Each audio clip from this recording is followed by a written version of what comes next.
So today we're finishing Matthew chapter 22, the verses 23 to 46. Jesus answers the Sadducees.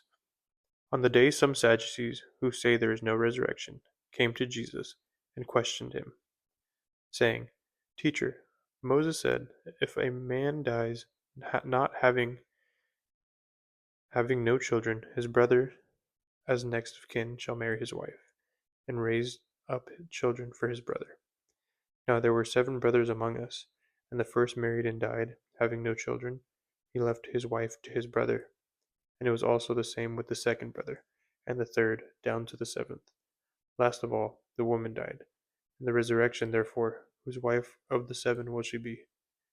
For they all had her in marriage. Jesus answered and said to them, You are mistaken, since you do not understand the Scriptures, nor the power of God.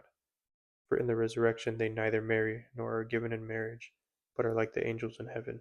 But regarding the resurrection of the dead, have you not read what is spoken to you by God? I am the God of Abraham, the God of Isaac, and the God of Jacob. He is not the God of the dead, but of the living. When the crowds heard this, they were astonished at his teaching. But when the Pharisees heard that Jesus had silenced the Sadducees, they gathered together. And one of them, a lawyer, asked him a question, testing him. Teacher, which is the greatest commandment in the law? And he said to him, You shall love the Lord your God with all your heart, and with all your soul, and with all your mind. This is the greatest and foremost commandment. The second is like it. You shall love your neighbor as yourself. Upon these 2 commandments hang the whole law and the prophets. Now while the Pharisees were gathered together, Jesus asked them a question. What do you think about the Christ? Whose son is he? They said to him, The son of David? And he said to them, Then how does David in the Spirit call him Lord, saying, The Lord said to my Lord, Sit at my right hand, until I put your enemies under your feet. Therefore, if David calls him Lord, how is he his son? No one was able to offer him a word in answer, nor did anyone dare from that day on to ask him any more questions. Jesus getting feisty with the people. So in this section, there's 2 parts. The first being, in the resurrection, therefore, whose wife of the 7 will she be? For they all had her in marriage. Jesus responded, You are mistaken, since you do not understand the Scriptures or the power of God. Because they're looking at it in a fleshly manner, not in the manner of spirit or within the actual Scriptures itself. For in the resurrection they neither marry or are given in marriage, but are like the angels in heaven.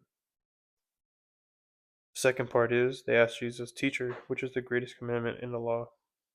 Because right now they're just literally trying to get Jesus to be wrong at something. But Jesus is wise. I mean, he is who he is. Jesus responds, You shall love the Lord your God with all your heart, and with all your soul, and with all your mind. The second is like it, you shall love your neighbor as yourself. Upon these 2 commandments the whole law and the prophets. Upon these 2 commandments hang the whole law and the prophets. Jesus used the Old Testament to demonstrate God's power, and that he is the God of the living and not of the dead, referencing God's covenant with Abraham, Isaac, and Jacob. So in this section, what there is to understand, I mean, there's a lot. In all reality, it's a pretty hefty section, so I would recommend you take this to God and ask him yourself. Lord, what do you mean in this section? Because I'm going to be honest with you, as you're living it, God's going to reveal some stuff to you, but you got to ask for it. So just to keep it simple, in this section, they are provoking Jesus. They want to know if they can stump him in any sort of way. And Jesus shows who he is. He is God. You cannot stump him, for he created these things, He knows what he's talking about. He is wise. And you're going to find yourself in situations like that as well, where people are going to attempt to ask you questions that they think you can't answer. And in that moment, pray. Pray to your Father in heaven. Allow him to give you the answer.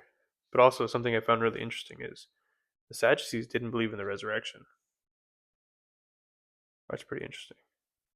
I always think it's really cool to go through these things because, mind you, the Old Testament, the Torah, had already existed for quite a long time before Jesus came back, or before Jesus came. the first time. So they had believed that they knew the scriptures. So it's interesting because he comes and shows them they know nothing. Anyway, hope you learned something today. We'll see you tomorrow.